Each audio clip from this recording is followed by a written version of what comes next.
Have you ever dreamed of holding a real gold nugget in your hand? Imagine digging into the earth and pulling out a gleaming chunk of pure ancient treasure. Sounds like something from a movie, right? Well, here's the truth. Real gold nuggets are still out there, hidden beneath the soil, in rivers, deserts, and forgotten valleys.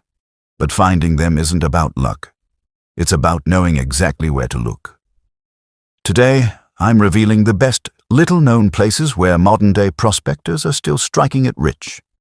And maybe, just maybe, you could be next. Stick with me. Because by the end of this video, you'll know exactly where to go, what to look for, and how to start your own golden adventure. Why gold nuggets are so rare. 3 or 4 grams. Gold nuggets are not like gold dust or flakes. They are natural, solid pieces of pure gold, formed over millions of years deep beneath the Earth's crust. Most gold we see today comes from crushed ore. But nuggets? They are nature's masterpiece, shaped by ancient waters, geological pressure, and time itself. Today, finding even a small nugget can feel like winning the lottery. That's because 95% of the easy-to-find nuggets were already collected during the 19th century gold rushes. But here's the secret. New technology, satellite mapping, and forgotten lands have opened fresh opportunities. You just need to know where. When gold erodes from mountains or ancient quartz veins, it travels. And guess what carries it? Water. Rivers and creeks are nature's conveyor belts for gold, but gold is heavy, 17 times heavier than water. So it settles in natural traps. Behind large rocks, inside river bends at the base of waterfalls, and in deep cracks on bedrock. Top gold rivers for nugget hunters today. American River, California. Birthplace of the 1848 gold rush. Still loaded with hidden nuggets. Fraser River, British Columbia. Gold nuggets the size of chicken eggs have been found here. Dawson Creek, Yukon Territory. The Klondike still whispers gold secrets to those who listen carefully. Look for ancient, dry riverbeds, too. These fossil rivers are often ignored by beginners, but can be full of untouched gold. Believe it or not, some of the richest gold fields are in the driest places on Earth. Why? Because ancient rivers once flowed where deserts now stand. Top desert gold locations. Gold Basin, Arizona, one of the easiest places for beginners to find nuggets using metal detectors. Pilbara region, Australia. Home to nuggets so big, they had to be carried out in wheelbarrows. Tanami Desert, Northern Territory. Still largely unexplored, modern prospectors strike large finds here even today. In deserts, look for quartz outcroppings and ironstone. They often signal nearby gold-bearing ground. Ancient forests and mountains. Not all gold lies in deserts or rivers. Mountain forests, especially those that were volcanic millions of years ago, are full of hidden gold veins. Top mountain gold locations: Appalachian Mountains, eastern U.S., particularly Georgia, North Carolina, and Virginia. Sierra Nevada, California. Legendary gold still glitters deep in the earth here. Otago region, New Zealand. Remote, wild, and still yielding gold nuggets to this day. Look for quartz veins running through the ground, rust-colored soil, iron staining, black sand deposits along river edges. These are all gold signs. Beaches where gold hides. Yes, you heard that right. Beaches, storms, and ancient coastal rivers wash gold deposits onto certain beaches, where they get trapped in black sands. Top gold beaches. Nome Beach, Alaska. Modern-day gold miners still pull nuggets straight from the beach sand. Gold Beach, Oregon, named for a reason. Heavy black sands often signal gold deposits underneath. South Island beaches, New Zealand. Remote and rugged, but full of fine placer gold, waiting for those willing to dig. Always search after a strong storm or low tide for the best chances. Old mining towns didn't always find every nugget. In fact, miners 100+ years ago missed a lot because they didn't have modern tools. Top ghost town, hotspots, Body, California, still whispers tales of missed fortunes.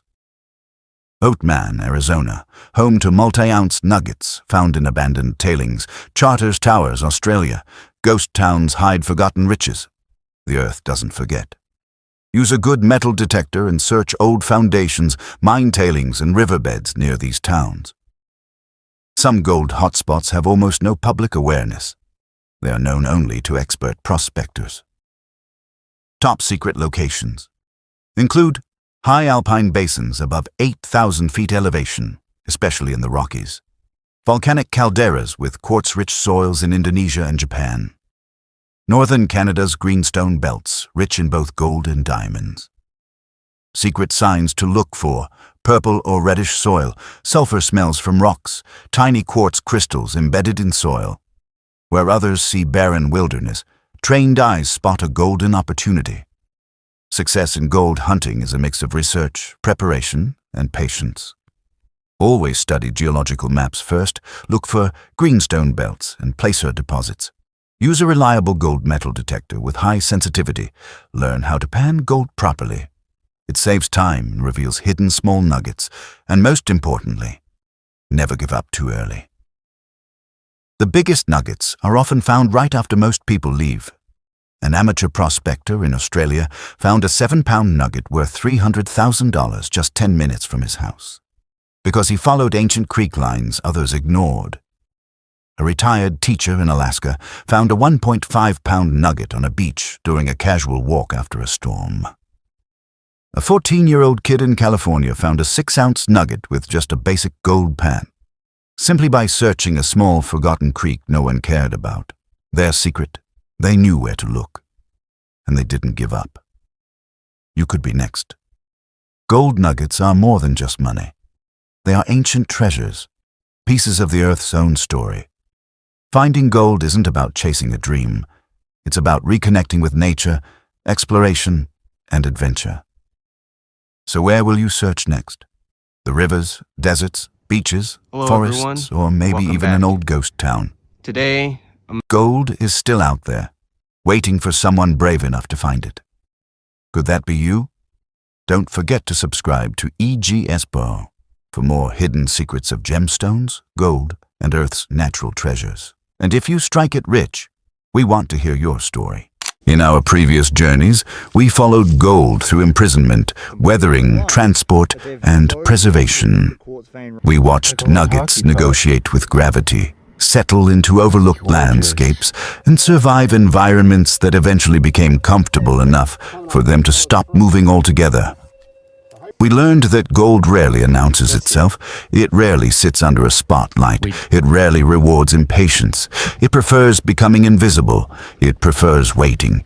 It prefers remaining exactly where people stop paying attention. But eventually experienced prospectors discover something even more surprising. They stop depending entirely on equipment. They begin borrowing tools built by nature itself. Not detectors, not pans, not dredges, not sluices. Tools engineered millions of years before humans ever searched for treasure. And perhaps the strangest part is that most people walk directly across these tools every single day without ever recognizing them. Because nature's prospecting tools don't resemble prospecting tools. They resemble damaged hillsides, broken ridges, dead roots, collapsed pockets, ordinary fractures, animal disturbances, weathered scars, even uncomfortable patches of ground that people simply avoid because they appear uninteresting. And perhaps the biggest mistake prospectors make isn't failing to find gold. Perhaps the biggest mistake is standing directly above nature's own prospecting system while searching somewhere else. The first natural tool professionals quietly borrow is something I like to call gravity's forgotten warehouse. Gravity enjoys movement. It enjoys transporting sediment. It enjoys carrying particles downhill. But gravity also becomes lazy. Eventually, gravity encounters obstacles. Energy decreases, transport slows, and suddenly, certain materials begin negotiating for permanence. Gold understands this remarkably well. Gold dislikes unnecessary travel. It prefers becoming comfortable. Imagine a mountainside surviving thousands of years of weathering. Rain removes clay. Wind removes dust, organic material accumulates, weak minerals disappear, tiny channels reorganize sediment, season after season, year after year, century after century. Eventually, a peculiar environment develops. Not a creek, not a river, not a gravel bar. An ordinary-looking slope, nothing impressive, no visible nuggets, no spectacular quartz veins, nothing Instagram-worthy. Yet beneath your boots, the hillside has quietly become a warehouse. A warehouse storing survivors, heavy survivors, persistent survivors, materials stubborn enough to negotiate with gravity. Gold occasionally survives. Garnet survive. Corundum survives. Tourmaline survives. Dense fragments survive. And professionals eventually stop asking, where is the gold? Instead, they ask, where would gravity become tired? That question changes everything, because prospectors spend years chasing exposed nuggets. Professionals occasionally spend years studying exhausted landscapes. They study hillsides that appear disappointing. They study ridges every one abandoned. They study weathering compartments. This is from where all the sulfide. Because weathering itself occasionally becomes a second natural tool. Weathering is often misunderstood. People imagine destruction. Professionals imagine selection. Weathering doesn't simply destroy. Weathering evaluates. It removes weak participants. It preserves stubborn participants. It reorganizes landscapes. It engineers storage systems. Imagine weathering acting like an ancient sorting machine, millions of years old, operating continuously, never requiring maintenance, never requiring electricity, never stopping. Material enters. Material exits. Weak minerals disappear. Fragile structures collapse. Gold survives. Dense crystals survive. Heavy particles survive. Eventually, nature leaves behind a conversation between time and resistance. Professionals quietly listen to that conversation, and perhaps that's where the second natural tool begins appearing. Nature occasionally builds concentration devices. People simply don't recognize them.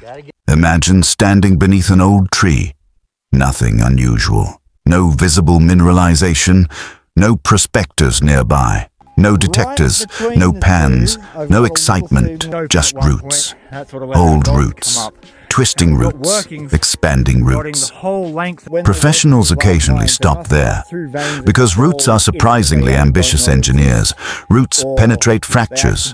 Roots exploit weakness. Roots expand. Roots lift rock fragments. Roots trap sediment. Roots create barriers. Tiny barriers, invisible barriers, but barriers capable of influencing movement. Heavy particles moving downslope occasionally encounter roots. Transport decreases. Sediment accumulates. Fine material settles. Dense survivors occasionally remain behind. And then professionals slowly realize something remarkable. Nature occasionally builds riffles, not wooden riffles, not aluminum riffles. Biological riffles, root riffles, and perhaps that sounds strange, until you remember our previous journeys. Gold negotiates. Gold prefers becoming comfortable. Gold enjoys environments where movement becomes expensive. Roots occasionally create exactly that environment, and then another natural tool appears. Animals. People laugh when animals are discussed in prospecting. Professionals rarely laugh. Animals excavate continuously. Rodents excavate. Ants excavate. Termites excavate. Badgers excavate. Foxes excavate. Burrowing animals sample geological systems every day, without salaries, without geology degrees, without exploration budgets. Millions of tiny excavators, operating continuously, exposing fresh material, bringing fragments upward, moving sediment, reorganizing slopes. Professionals occasionally inspect animal disturbances, not because animals find gold, because animals expose conversations hidden beneath the soil. A fragment appears. Heavy minerals appear. Fresh material appears. Clues appear. And slowly the viewer begins realizing something. Nature already prospects. Nature already samples. Nature already sorts. Nature already concentrates. Nature already exposes. Professionals simply learn how to borrow these ancient tools. And perhaps the most surprising realization of all isn't that these tools exist. Perhaps it's realizing how many people spend thousands of dollars upgrading equipment. While quietly stepping across prospecting systems, nature has been refining for millions of years. Most prospectors believe bedrock is simply the floor beneath a stream. Professionals rarely think of it that way. To them, bedrock is a record.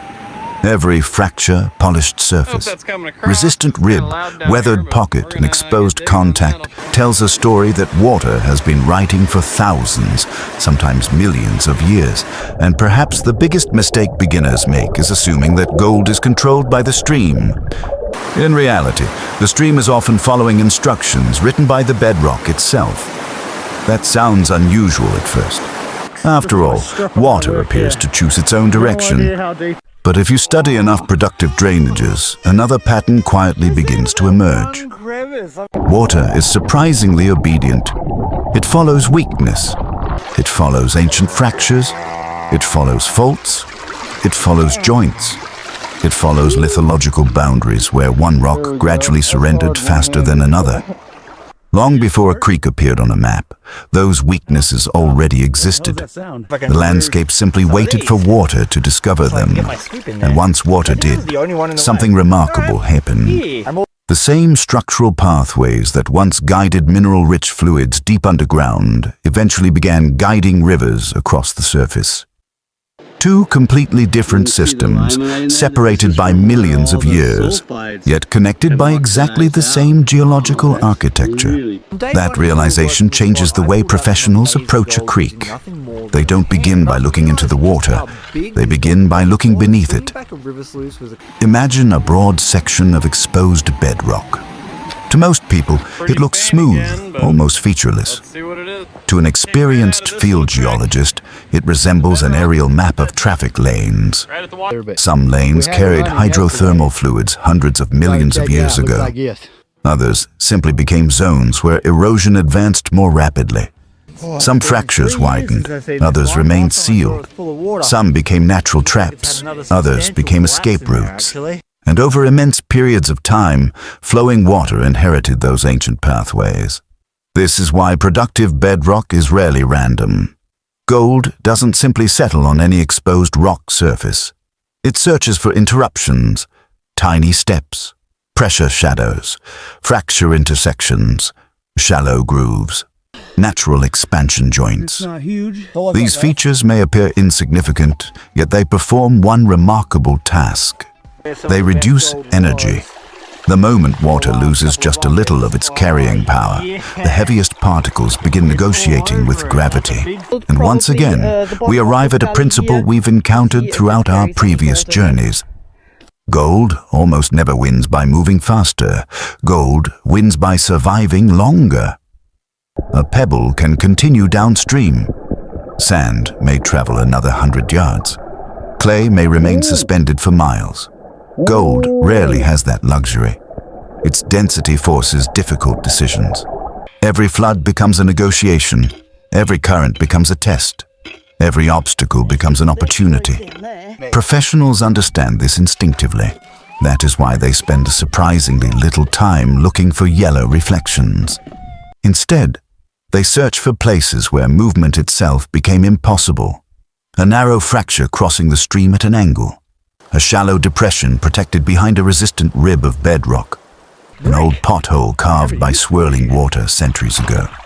A contact where one rock weathered more rapidly than the neighboring unit, creating a natural shelf.